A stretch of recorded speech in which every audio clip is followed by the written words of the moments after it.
भक्त में, भगवान में,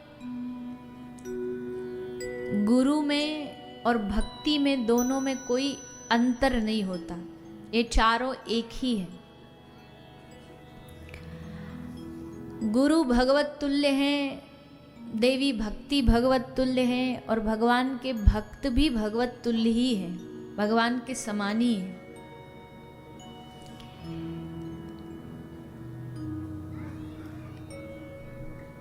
कहते हैं भगवान जब धरती पर, पृथ्वी पर आना चाहते तो उनको कोई कारण तो चाहिए ही होता है आने के लिए। तो कारण क्या बनता है भगवान के आने का? भक्त भगवान के आने का कारण बनते हैं। आप किसी जगह मन कर रहा हो हम दिल्ली जाएं, टालते जा रहे हैं, जाएंगे जाएंगे, घूमने के हिसाब से जाएंगे जाएंगे, पर अगर वहाँ कोई आपका परिचित रहता हो, जानने वाला रहता हो, उसके घर में, परिवार में उसके पुत्र की, पुत्री की शादी है, ब्याह है, कार्ड आया, इनविटेशन आया, तब तो फिर उस बहाने जाना ही पड़ता है। उस बहाने जाना पड़ता है कि भैया अब तो, क्योंकि अब तो कर्तव्य निभाने जाना है, अब घूमने फिरने नहीं, अब मित्र के पुत्री के ब्याह में जाना है, संबंध निभाने। तो श्री ठाकुर जी भी इस धरती पर संबंध निभाने ही आते हैं।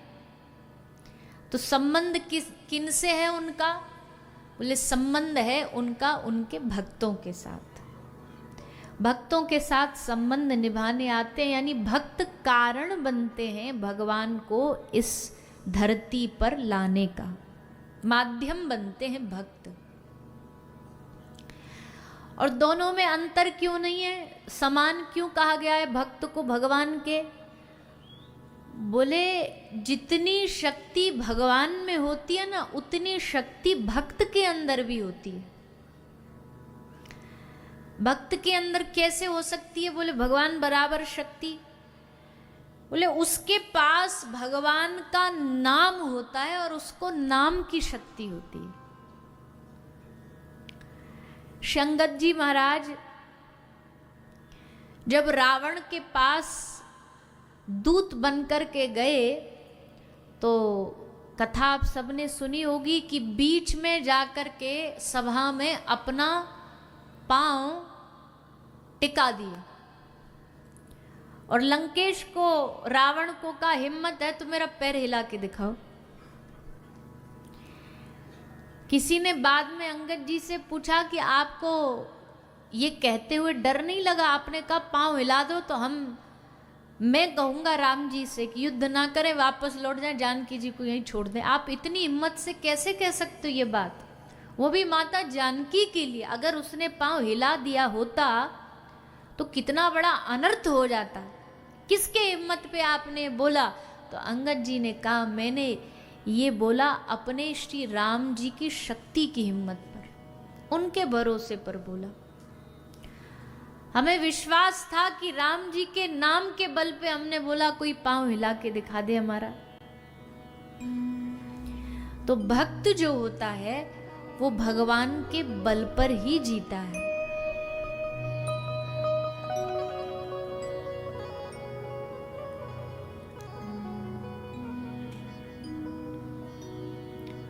और भी अनेक उदाहरण हैं भगवान के भक्तों के। जितने भी उदाहरण हैं सब भगवान के बल पर ही जीते। देखो इस संसार में हर इंसान को एक सहारा तो चाहिए ही होता है जीने के लिए। बिना सहारे इस संसार में जिया नहीं जाता है। कोई सहारा बना लेता है रिश्तेदारों को, कोई सहारा बना लेता परिवार को, कोई सहारा बना लेता है धन को कि हम तो भैया धन के सहारे जी लेंगे। कोई सहारा बना लेता है किसी बड़े उच्च श्रेष्ठ पद पे बैठे किसी पदाधिकारी को, नेता को, व्यापारी को। पर एक भक्त वो होता है जो सहारा बनाता है किसको? भगवान को, कि ये हमारे सहारा है, ये हमारा, उनका नाम हमारा सहारा है। तो जीने के लिए सहारा तो चाहिए ही चाहिए, मदद तो चाहिए ही चाहिए। अकेले दुनिया में कोई जी नहीं सकता। बस फर्क इतना है कि संसार वाले संसार को सहारा बनाते हैं और भगवान के भक्त जो होते हैं वो भगवान को सहारा बनाते हैं या भगवान के नाम को सहारा बनाते हैं। ऐसे भगवान के नाम के सहारे पर जीने वाले भक्तों की वाहवाही होती है, उनका नाम अमर होता है। किसी को गुरु का सहारा है, किसी को संतों का सहारा है, किसी को भगवान का सहारा है। और ये सहारे ऐसे जो कभी भी छूटते नहीं है। छोड़ के भागने वाले लोगों में से ये नहीं है। संसार वाले तो भाग जाएंगे, जरा सी विपत्ति आएगी संसार वाले चले जाएंगे। दुख के समय में, मेहनत के समय में, कष्ट के समय में संसार मदद नहीं करता है। जब आपके दुख का समय होगा, कष्ट का समय होगा, तो अपने करीबी वाले भी नाता तोड़ देंगे, रिश्ता तोड़ देंगे। और जब आप शिखर पे पहुंच जाओगे, बढ़िया ऊंचे नाम पे पहुंच जाओगे, तो जो दूर दूर के रिश्तेदार भी हैं वो भी अपना रिश्ता जोड़ेंगे। अरे ये तो हमारे लंगोटिया यार हैं, ये तो हमारे एकदम चाची के बुआ के बेटा के छोटे बेटा हैं। रिश्ता जोड़ लेंगे, बना लेंगे। परिश्रम के समय नहीं कोई खड़ा होगा। अब वैसे ही देख लो, आप कोई आपके घर में शादी हो, ब्याह हो, आप मैयाओं को गीत गाने के लिए न्योता दो, तो जब काम धंधे का समय होगा तो सब बचती फिरेंगी कि भैया बासन मांजो, ये काम करवा दो, ये काम। और जैसे बताशे बटेंगे, मतलब बटते हैं ना बताशे, तो सब पहुंच जाएंगी बर्तन लेके, बोले लो आ गई, हम टाइम पे पहुंच गए। शादी ब्याह चल रही है तो आप सब देख रहे होंगे अपने आसपास, ऐसे ही होता है। कथा कोई ले लो, हम ऐसा नहीं कह रहे कि यहाँ ऐसा कुछ हुआ होगा, पर अधिकतर ऐसा होता है कि जब कथा की तैयारियां हो रही होती हैं तब कुछ ऐसे लोग होते हैं जो मनोबल तोड़ते हैं। अरे ये कहाँ कथा हो, तो क्या टेंट लगा दिया, क्या जरूरत है गांव में कथा करने की। कुछ मना करेंगे, कुछ पीछे से कुछ ना कुछ उपद्रव करेंगे, और जब उत्सव एकदम शिखर पे पहुंच जाएगा तो सब मुंह दिखाने आ जाएंगे।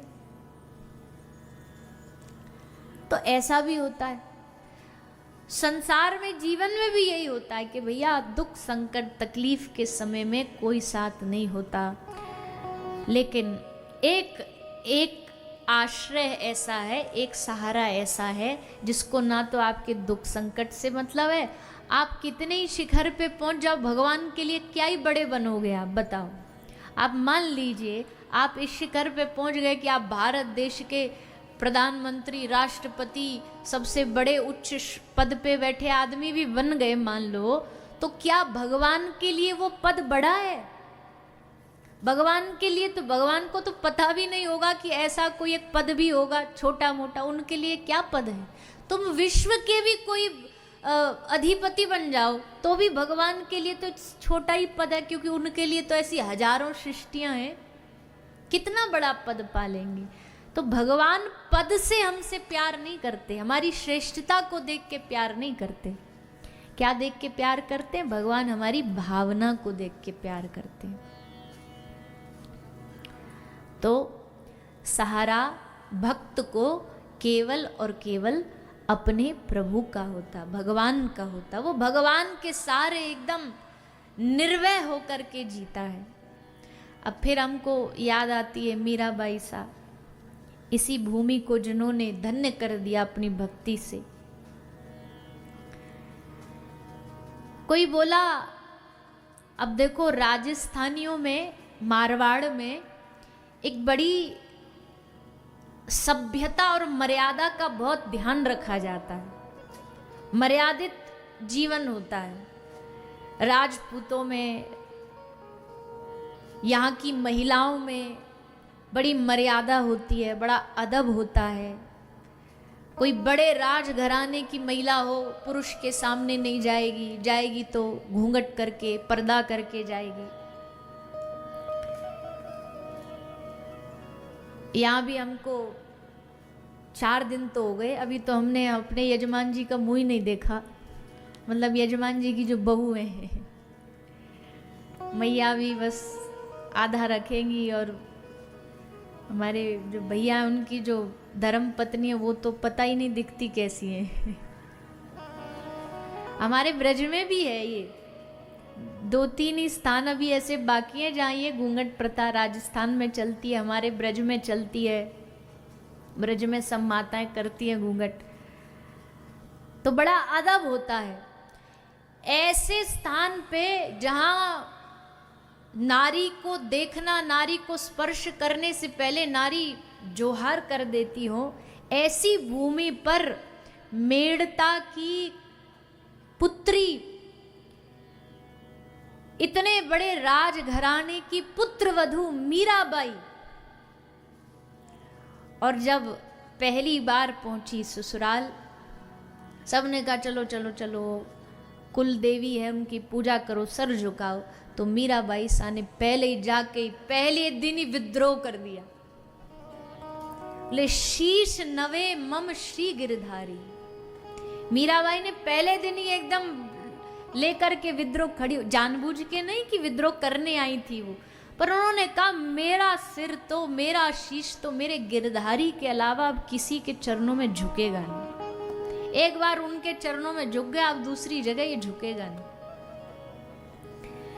गाँव वाली बोली भैया बड़ी विचित्र बहू आई है, ये तो आते ही आते एकदम इसने तो आंखें दिखानी चालू कर दी। और फिर तो महाराज मीराबाई सा की जीवन की कथा कौन नहीं जानता। कोई कहे दुबके, कोई कहे छुपके। कह रहे हैं अच्छा इतने बड़े राजघराने ने भक्ति करी, जरूर दुबके छुप छुप के करी होगी, दुबक दुबक के करी होगी, छुपा के करी होगी। मीरा कहती है ना, कोई कहे दुबके कोई कहे छुपके, मैंने लियो बजंता ढोल, माई में तो लीनो गोविंद मोल। मैंने तो ढोल बजा बजा करके गिरधर को अपना घोषित किया है।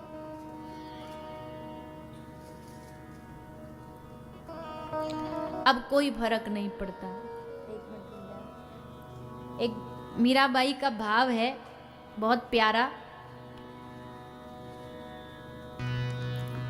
उसकी लाइन बड़ी सुंदर है। मीराबाई कहती है, थे तो पलक उघाड़ो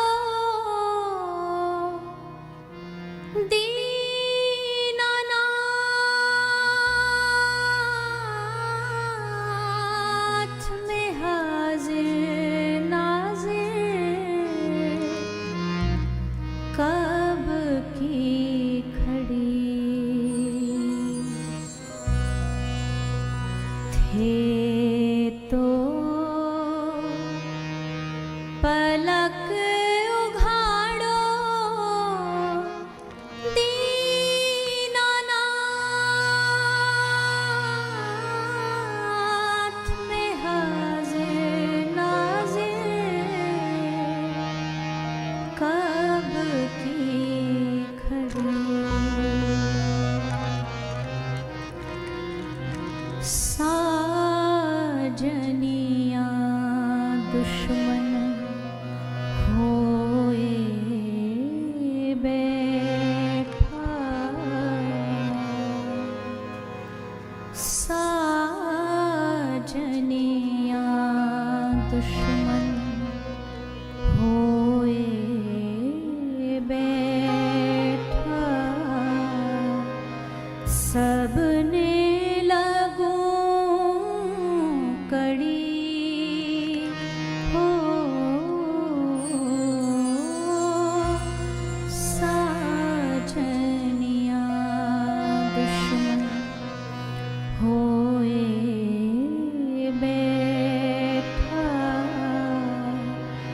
सबने लगूं कड़ी हो,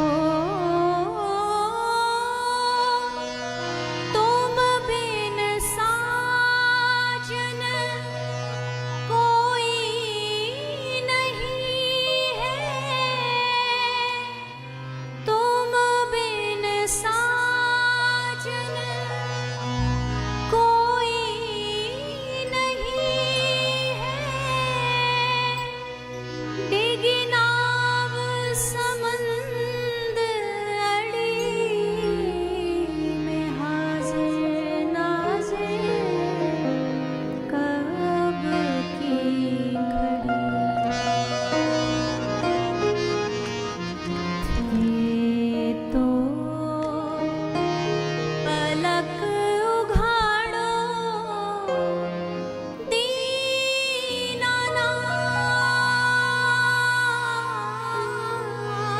में हाजिर नाजिर कब की खड़ी।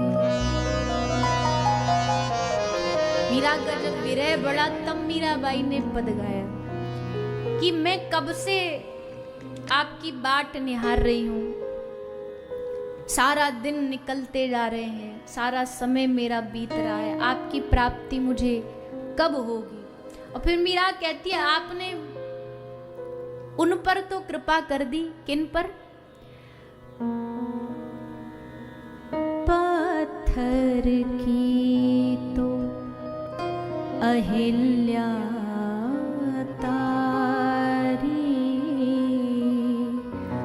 पत्थर की तो अहिल्या तारी, बन के बीच पड़ी हो,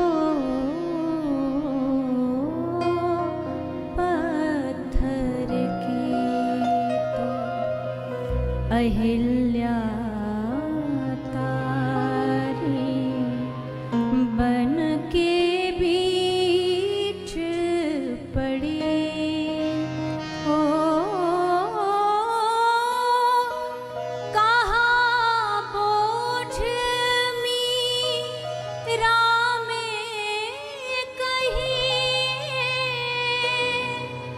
कहाँ बोझ मीरा में कहीं, सो पर एक घड़ी में हाजिर नाजिर कब की खड़ी। थे तो पलक उघाड़ो दीनानाथ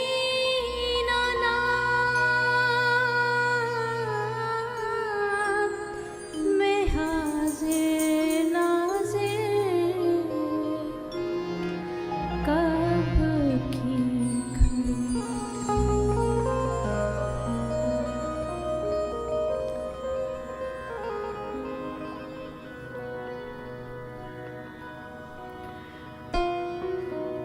पत्थर की तो अहिल्या तारी,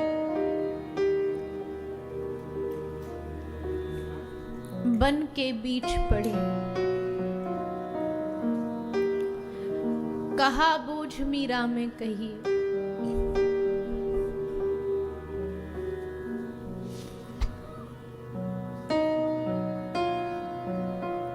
जब वो कृपा के अधिकारी हो सकते हैं तो मीरा कहती है मैं क्यों नहीं। आप जानते हो कि आपके बगैर दिन रात विरह का बाण मेरे हृदय में चुभता रहता है, न दिन को चैन न रात को चैन, दिन नहीं चैन रैन नहीं निद्रा, दिन रैन नहीं निद्रा, सूखूं खड़ी खड़ी हो, दिन नहीं चैन, रैन नहीं निद्रा, सूखूं खड़ी खड़ी हो, बाण विरह का लागा हिया में, बाण विरह का लागा हिया में, भूलूं न एक घड़ी, मैं हाजिर नाजिर कब की खड़ी, थी तो पलक उघाड़ो दीनानाथ,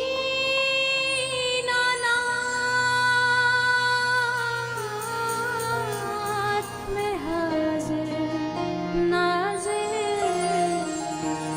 अब की खड़ी। दिन नहीं चैन, रैन नहीं निद्रा,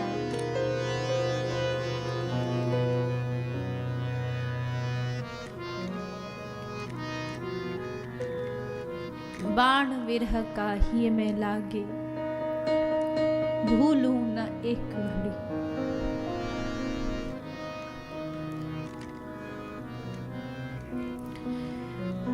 मीरा कहती है कि कौन सा ऐसा पल है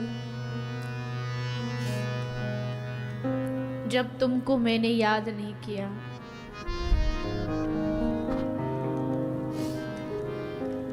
दिन में दृष्टि जहां जाती है आप ही नजर आते हो, रात्रि को प्रयास करती हूँ कि सो जाऊं, निद्रा आ जाए, थोड़ी बहुत देर निद्रा आती भी है, नींद आती भी है, तो भी स्वप्न में आपका ही दर्शन करती हूँ, आपको ही देखती हूँ। ऐसा विरह किसी किसी हृदय में ही पैदा होता है, जैसा श्री मीराबाई सा के हृदय में था। अभी मीराबाई सा के भावों को भी कोई पढ़े, उनकी विरह वेदना को कोई पढ़े तो एकदम हृदय फट जाता है कि कोई इतना भी किसी के लिए व्याकुल हो सकता है, तड़प सकता है, और जो उस व्याकुलता से बीती उनके हृदय पर क्या बीतती होगी, ये तो कोई स्वप्न में भी नहीं सोच सकता। इसलिए मीराबाई कहती हैं, कोई कहे दुब के, कोई कहे छुप के, बोले ना मैंने लियो बजंता ढोल, मैं किसी से डरती नहीं। मैंने जब श्री गिरधर को अपना मान लिया तो अब किसी से क्या डरना, क्या शर्माना, क्या झुकना। और ठाकुर जी भी, श्री गिरधर लाल भी मीराबाई के आगे पीछे कुछ ना कुछ निरंतर लीला करते करते घूमते रहे। कभी राणा ने सर्प भेजा, मीरा में उसमें शालिग्राम भगवान देखा। राणा ने शेर भेजा मारने के लिए भूताई हवेली में, उसमें मीराबाई ने हंसते हुए भगवान को कहा कि आज तक आपको मोर पंख धारण किए हुए, बांसुरी पीताम्बर धारण किए हुए आपका दर्शन करती थी, आज आप मुझे नरसिंह रूप में दर्शन देने आए हो। और जैसे मीराबाई ने बात कही, ये भाव कहा, तो शेर जो दहाड़ता हुआ मारने खाने आया था मीराबाई को, उस शेर से साक्षात नरसिंह भगवान प्रकट हो गए। ऐसा भक्ति का झंडा लहराने वाली है भक्तिमती श्री मीराबाई।